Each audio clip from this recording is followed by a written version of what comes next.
بسم اللہ الرحمن الرحیم۔ السلام علیکم دوستو، دنیا بھر کی خبروں میں آج آپ سنیں گے، لیکن اس سے پہلے اگر ہو سکے تو لائک اور سبسکرائب کا بٹن ضرور دبا لیں۔ شکریہ۔ اسد الدین اویسی نے ناگپور فرقہ وارانہ فسادات سے متعلق مہاراشٹر کے وزیر اعلیٰ پر تنقید کی۔ انہوں نے الزام لگایا کہ وزیر اعلیٰ کی حکومت صورتحال کو کنٹرول کرنے میں ناکام رہی۔ اسد الدین اویسی نے فلم چھاوا کو تشدد بھڑکانے کے لیے قصوروار ٹھہرائے جانے سے متعلق بھی حملہ قرار دیا۔ ان کا کہنا تھا کہ مہاراشٹر حکومت کے ایک وزیر نے مغل بادشاہ اورنگزیب کی قبر ہٹانے کے بارے میں اشتعال انگیز بیان دیا۔ اسد الدین اویسی کا کہنا تھا کہ پولیس نے چادر نظر آتش کرنے کے لیے ذمہ دار لوگوں کو تھانے سے ضمانت دی تھی۔ ان کا کہنا تھا کہ آپ پردے کے پیچھے سے پوری سازش کرتے ہیں اور پھر کہتے ہیں کہ ہم پانی ڈالیں گے۔ دنیا اس وقت جہاں صدی کی بڑی تبدیلیوں اور وبا کے دور سے گزر رہی ہے دوستو، وہیں سرد جنگ کی ذہنیت میں بھی کوئی فرق نہیں پڑا، جس سے عالمی سطح پر خطرناک ہتھیاروں سے متعلق عدم پھیلاؤ کا نظام شدید متاثر ہوا ہے۔ ترقی یافتہ ممالک اس امر سے بخوبی آگاہ ہیں کہ جوہری جنگ میں کسی کی کوئی جیت نہیں، لیکن اس کے باوجود جدید ہتھیاروں کے حصول کی دوڑ کا سلسلہ بدستور جاری ہے۔ اسلحے کی خریداری میں مشرق وسطیٰ اور ایشیا نے خطے کے دیگر ممالک کو پیچھے چھوڑ دیا ہے۔ وقت نے ثابت کر دیا کہ امریکہ نے ایٹمی ہتھیاروں کا جو بڑا ذخیرہ کیا وہ اب عالمی اور علاقائی سلامتی کے لیے خطرہ بن چکا ہے۔ 10 سے زائد عالمی ایٹمی طاقتوں کے پاس مجموعی طور پر 13,000 کے لگ بھگ ایٹمی ہتھیار ہیں۔ امریکہ، روس، فرانس، جرمنی اور چائنا جہاں ہتھیار برآمد کرنے والے سب سے بڑے ممالک ہیں، وہیں بھارت جنگی ہتھیار خریدنے والا سب سے آگے ہے، کیونکہ 2008 سے 2017 کے دوران جتنے ہتھیار دنیا بھر میں فروخت ہوئے اس کا 12% اکیلے ہی بھارت نے خرید کیا۔ نریندر مودی کی توجہ دوستو طویل فاصلے تک مار کرنے والے ایسے ہتھیاروں کی خریداری پر مرکوز ہے جو اس کے حریفوں کو بآسانی نشانہ بنا سکے۔ 2023 میں شائع ہونے والی ایک رپورٹ کے مطابق بھارت کے پاس اندازاً 164 جوہری وار ہیڈز تھے، جو اب بڑھ کر 172 ہو چکے ہیں۔ ایک اندازے کے مطابق دنیا بھر میں 3,904 وار ہیڈز آپریشنل فورسز کے ساتھ تعینات، جبکہ 2,100 ایٹمی وار ہیڈز بیلسٹک میزائلوں میں نصب ہیں۔ اس کے برعکس اگر پاکستان کو دیکھا جائے تو مقبوضہ وادی اور لائن آف کنٹرول پر مسلسل کشیدگی کے باوجود اسلحے کی خریداری میں 36% کمی واقع ہوئی ہے۔ مشرق وسطیٰ، افریقہ اور ایشیا پر امریکی قبضے کا خواب کوئی نیا نہیں ہے، کیونکہ عالمی استعمار امریکہ نے دوسری جنگ عظیم کے بعد سے ہی اپنا تسلط قائم کرنے کے لیے ہاتھ پاؤں چلانا شروع کر دیے تھے۔ سامراج نے خطے میں جس طرح بندر بانٹ اور ترقی پذیر ممالک کے معاملات میں مداخلت کی، اس سے اب ہر کوئی بخوبی آگاہ ہے۔ ویسے بھی دوستو نیو ورلڈ آرڈر کی اصطلاح کا اصل مطلب دنیا پر غاصبانہ قبضہ ہی تھا۔ کہیں اگر گریٹر اسرائیل کے ناپاک منصوبوں کی تکمیل کے لیے ہر ممکن اقدامات کیے گئے تو کہیں لبنان پر صہیونی حملوں کا دفاع، تو کہیں شام، عراق، افغانستان، تیونس، مصر، یمن، سوڈان، صومالیہ، ترکی اور لیبیا میں نیٹو افواج کے ذریعے وسائل پر قبضے کی گھنونی کوشش کی گئی۔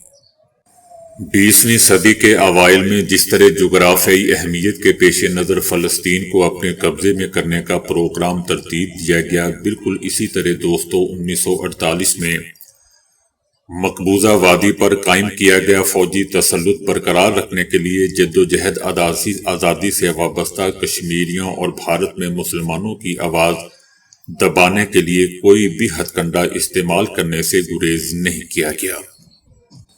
ایک طرف Bharat working boundary control line پر فائرنگ اور گولہ باری کر کے پاکستان کے لیے مشکلات پیدا کر رہا ہے، جبکہ دوسری جانب افغانستان اور ایران کے راستے خطے میں تخریب کرانہ کارروائیوں کی حوصلہ افزائی بھی کی جا رہی ہے۔ بلوچستان اور دیگر صوبوں سے را کے کلبھوشن سمیت مختلف ممالک کے ایجنٹس کی گرفتاری سے جو حقیقت کھل کر سامنے آ چکی ہے کہ ملک دشمن عناصر خطے کی سلامتی اور خوشحالی کے در پہ ہیں۔ ایران کی بندرگاہ چاہ بہار میں اربوں ڈالرز مالیت کے دیگر منصوبوں میں بھارتی سرمایہ کاری کرنے کا مقصد دوستو صرف اور صرف پاکستان کی ترقی اور خوشحالی اور خطے میں چائنا کی بالادستی کو نقصان سے دوچار کرنا ہی تھا۔ کشمیریوں کی جدوجہد آزادی کے بنیادی حق کی حمایت سے دستبردار کروانا اور سی پیک منصوبے کو روکنا ہی تھا۔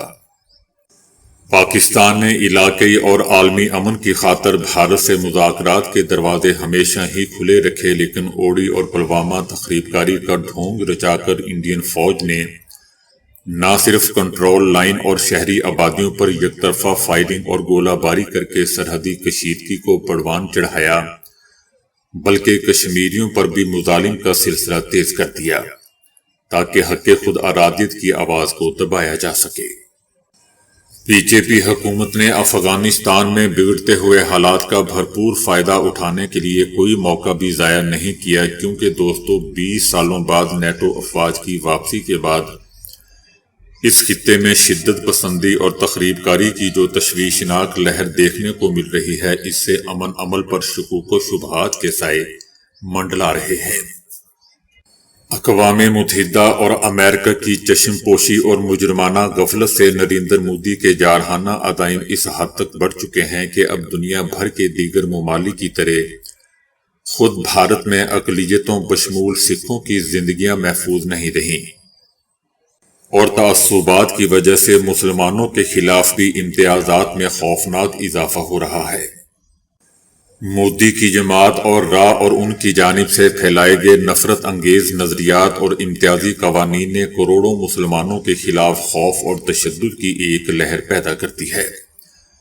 مسلم دشمنی میں عالمی قوانین کو پس پشت ڈالتے ہوئے ایک نیا سٹیزن ایکٹ منظور کیا گیا، جس کے تحت اب مذاہب کے نام پر غیر ہندو شہریوں سے دوسرے درجے کے شہریوں کا سلوک نہیں کیا جا سکتا۔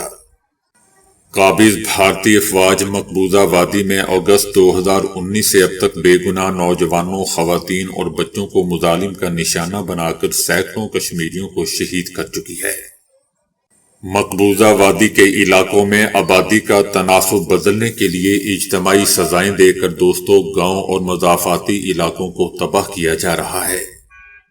مختلف ہتھیاروں کا استعمال کر کے سینکڑوں افراد کی بینائی ختم کر دی گئی ہے، گولہ باری سے سکولوں کی عمارتیں تباہ کر دی گئی ہیں، چار اور چار دیواری کا تقدس پامال کیا جا رہا ہے۔ بیٹیوں کی پرورش کے لیے مہم چلانے والی بھارتی حکومت خواتین کی بے حرمتی کر رہی ہے۔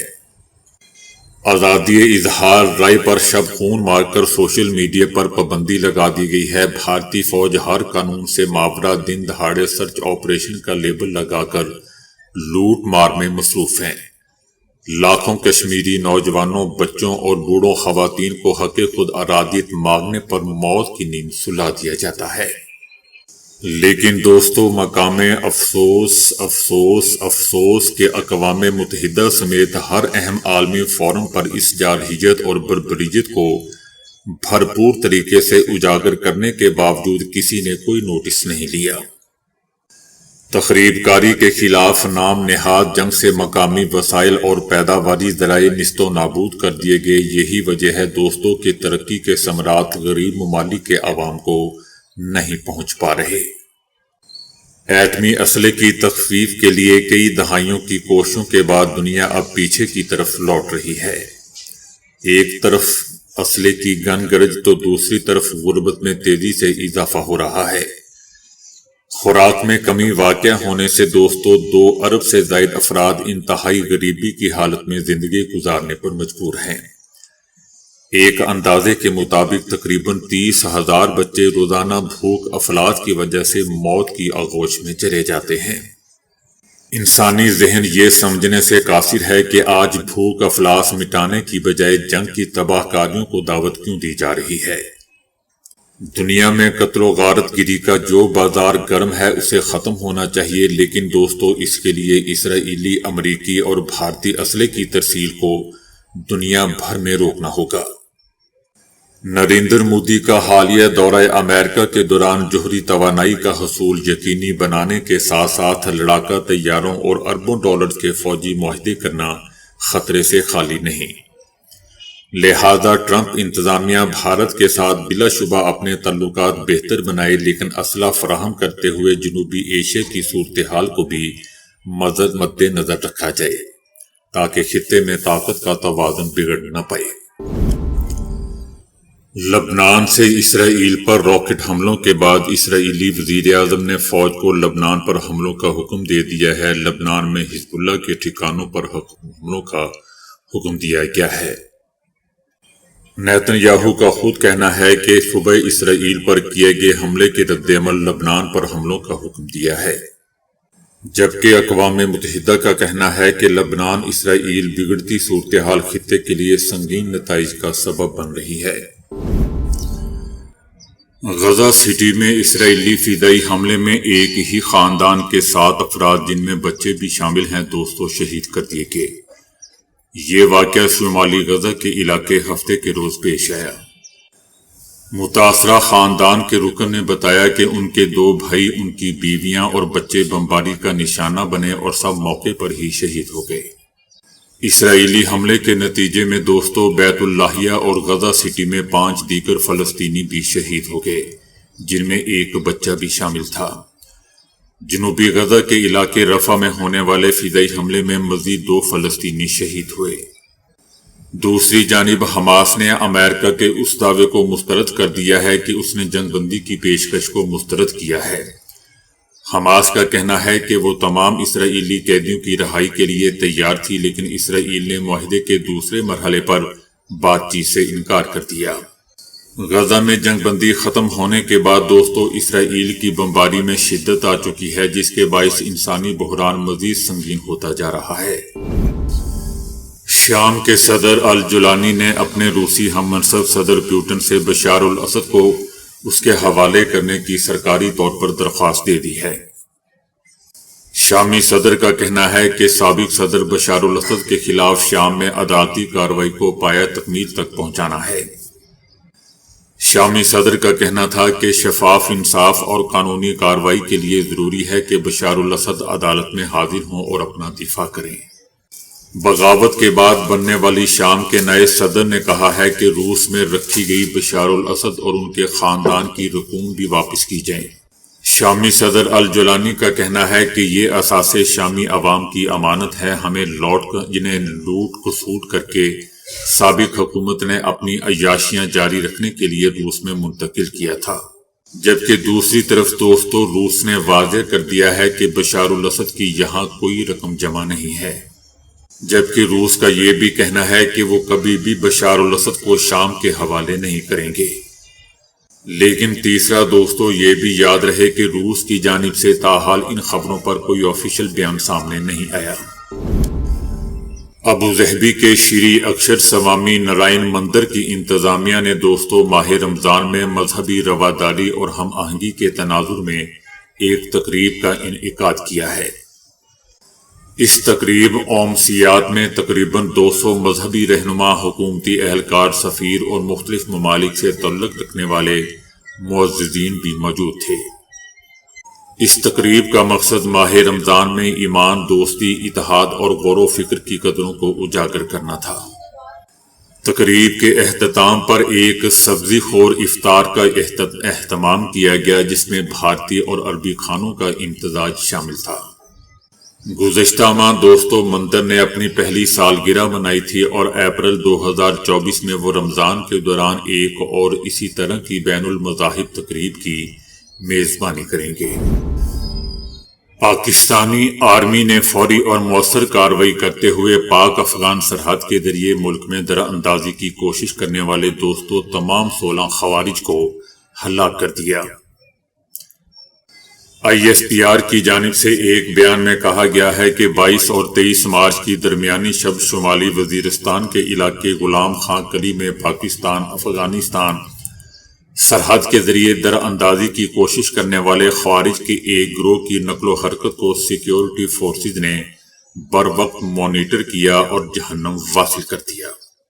شدید فائرنگ کے تبادلے کے نتیجے میں تمام 16 خوارج کو واصل جہنم کر دیا۔ پاکستان دوستو مسلسل عبوری افغان حکومت طالبان سے مطالبہ کر رہا ہے کہ وہ اپنی جانب سرحدی نگرانی کے مؤثر انتظامات یقینی بنائیں۔ Chairman joint chief of staff committee اور سروس چیفز نے قوم کو یوم پاکستان کی 85ویں سالگرہ پر دلی مبارکباد دیتے ہوئے کہا ہے کہ وطن کی حفاظت ہر قیمت پر یقینی بنائیں گے۔ سروسز چیفز نے کہا کہ یہ دن ہمارے ایمان، امید اور ثابت قدمی کی علامت ہے جو پاکستانی قوم کے غیر متزلزل عزم کا ظاہر کرتی ہے۔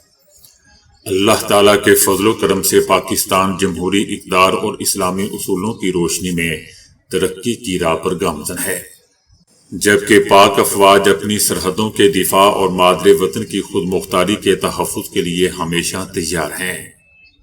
چیفز کا کہنا تھا کہ آج پاکستان عالمی برادری کا ایک ذمہ دار اور مضبوط ملک ہے۔ پاکستان امن، استحکام اور تعاون کو فروغ دینے میں مصروف ہے۔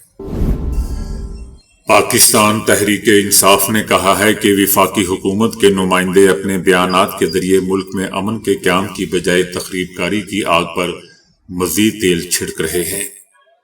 اسامہ سے پیسے لے کر سیاست کرنے والے نواز شریف کی کٹ پتلیاں خیبر پختونخوا حکومت کو تانے دے کر اپنے ماضی کو چھپا نہیں سکتی۔ پاکستان تحریک انصاف نے عرفان صدیقی پر تنقید کرتے ہوئے کہا کہ جنرل باجوہ کو آرمی چیف بنوا کر نواز شریف کو نکلوایا اور پھر منتیں کر کے نواز شریف کو واپس پاکستان لانے کا کارنامہ عرفان صدیقی کے عرفان کا نتیجہ ہے۔